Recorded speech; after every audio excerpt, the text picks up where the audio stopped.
Hoy le cuento una de las tragedias más significativas de la historia de Rusia. Hablamos del incendio de Moscú de 1812, un acontecimiento que ocurrió durante la campaña de Napoleón en su intento de conquistar Rusia. Este evento no solo cambió el curso de la guerra, sino que también dejó una huella imborrable en la historia y el destino de Moscú. ¿Qué ocurrió realmente? Aquí se lo cuento todo. ¿Por qué Napoleón invadió Rusia? A principios del siglo XIX, Napoleón Bonaparte era el emperador de Francia y había creado un vasto imperio que se extendía por gran parte de Europa. Pero su objetivo final era derrocar al Imperio ruso, que se había negado a unirse al bloqueo continental, una estrategia económica que Napoleón había ideado para aislar a Gran Bretaña y destruir su economía. En 1812, después de varios conflictos diplomáticos, Napoleón decidió invadir Rusia con un ejército gigantesco conocido como la Grande Armée, que contaba con más de 600.000 soldados. Napoleón comenzó su invasión en junio de 1812, avanzando rápidamente hacia el corazón de Rusia. A medida que las tropas francesas se acercaban a Moscú, los rusos, bajo el mando del zar Alejandro I, adoptaron una estrategia de tierra quemada. En lugar de enfrentarse directamente en grandes batallas, los rusos retiraban sus fuerzas y destruían todo a su paso, quemando pueblos, cultivos y dejando nada que pudiese ser aprovechado por el enemigo.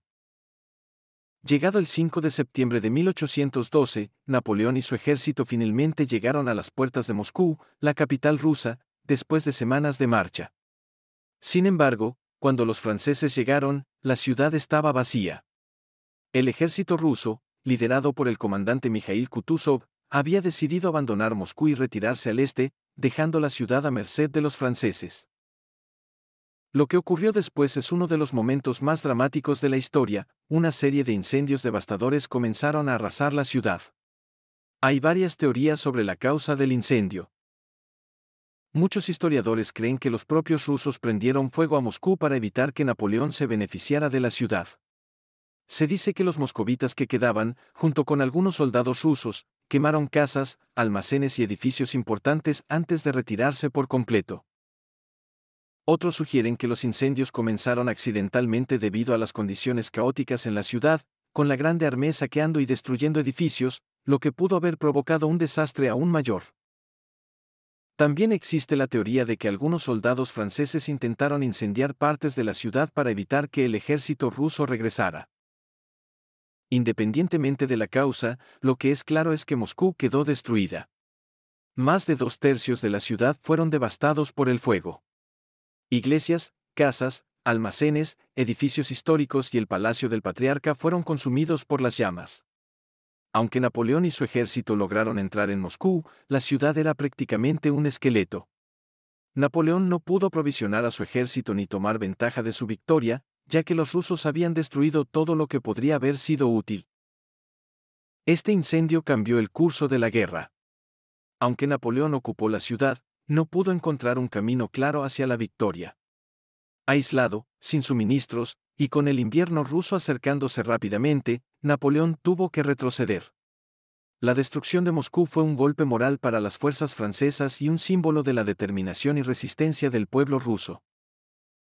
La retirada de Napoleón de Moscú marcó el comienzo del colapso de la Grande Armée. La nieve, el frío y los ataques rusos diezmaron a las tropas francesas durante su retirada hacia el oeste. Para diciembre de 1812, Napoleón había perdido casi la totalidad de su ejército y la invasión de Rusia fue un desastre absoluto. Este fue uno de los principales factores que llevaron a la eventual derrota de Napoleón en la batalla de Leipzig y su exilio a Elba en 1814. El incendio de Moscú es un símbolo de la resistencia y la determinación del pueblo ruso ante la invasión extranjera.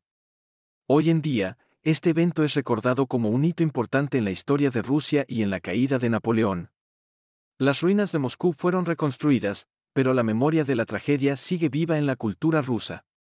Además, este evento también demostró lo peligrosos que pueden ser los conflictos bélicos y las estrategias de guerra que afectan a civiles y destruyen ciudades. Si le ha gustado este video puede ver la historia completa en mi canal de YouTube.